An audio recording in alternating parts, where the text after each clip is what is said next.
महाभारत युद्ध समाप्त हो चुका था। महाभारत के विजय के उपरांत पांडवों के ज्येष्ठ भ्राता युधिष्ठिर का राज्याभिषेक कर भगवान श्री कृष्ण द्वारिकापुरी में वापस लौट गए। एक दिन किशन अपने महल में विश्राम कर रहे थे कि तभी उनके पास बलराम जी आए और वे किशन से बोले, किशन, मेरे मन में एक प्रश्न बार बार आ रहा है, तुम ही उसका समाधान कर सकते हो। भगवान श्री कृष्ण ने कहा, बताइए दाऊ भैया, क्या पूछना चाहते हो। तभी बलराम कहते हैं, महाभारत के इस विनाशकारी युद्ध में न जाने कितने अनगिनत योद्धा वीर गति को प्राप्त हो गए, न जाने कितनी स्त्रियां विधवा हो गई और न जाने कितने घर उजड़ गए।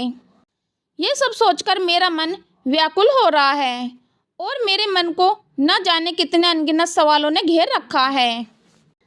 किशन, मुझे बताओ कि महाभारत के युद्ध में जो भी हुआ, पितामह भीष्म का वध, आचार्य द्रोण का वध, दुर्योधन दुशासन का वध, वह सभी तो उचित था, परंतु हे किशन, महान दानीकरण का ऐसा अंत क्यों।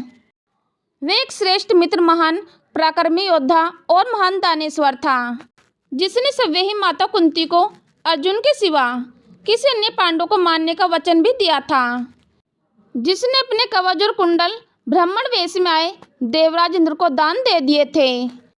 ऐसे महान दानवीर ने अपने कर्मों का फल भोगा। तब भगवान श्री कृष्ण कहते हैं, तो सुनिए दाऊ भैया, वैसे तो दुर्योधन के अधर्म में जिसने भी साथ दिया था, वे सभी पाप के भागी बन गए। उनको उनके कर्मों का फल तो मिला ही था।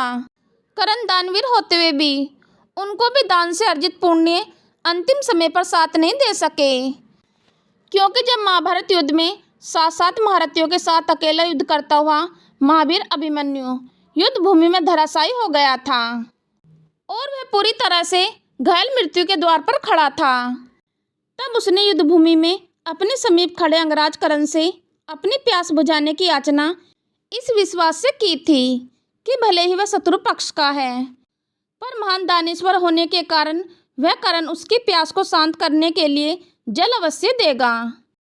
परंतु दाऊ भैया, उसके पास होने के बावजूद भी उसने जल इसलिए नहीं दिया था कि उसका प्रिय मित्र दुर्योधन नाराज हो जाएगा, और उस जल को अभिमन्यु के आगे रणभूमि में बहा दिया और महादानी करण जल दान नहीं कर पाया। उसने मृत्यु के द्वार पर खड़े याचक की अवहेलना की थी और युद्धभूमि में उस बालक अभिमन्यु को अपने सूखे कंठ के लिए प्राण त्यागने पड़े।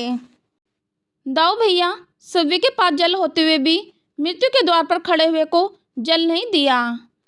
करण के इस एकमात्र पाप ने उसके संपूर्ण जीवन में दिए हुए दानों से अर्जित पुण्य को नष्ट कर दिया।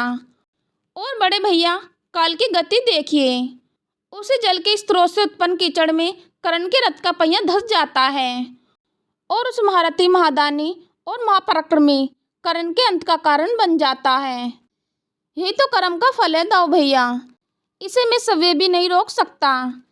किसी के साथ के अन्याय का एक ही पल आपके संपूर्ण जीवन की प्रामाणिकता को शून्य करने हेतु पर्याप्त है।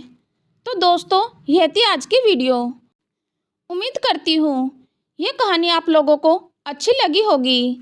अच्छी लगी हो तो लाइक करें, अपने दोस्तों के साथ शेयर करें, मेरे चैनल को सब्सक्राइब करें और नीचे दिए गए कमेंट बॉक्स में जय श्री कृष्ण अवश्य लिखें। कहानी सुनने के लिए बहुत बहुत धन्यवाद।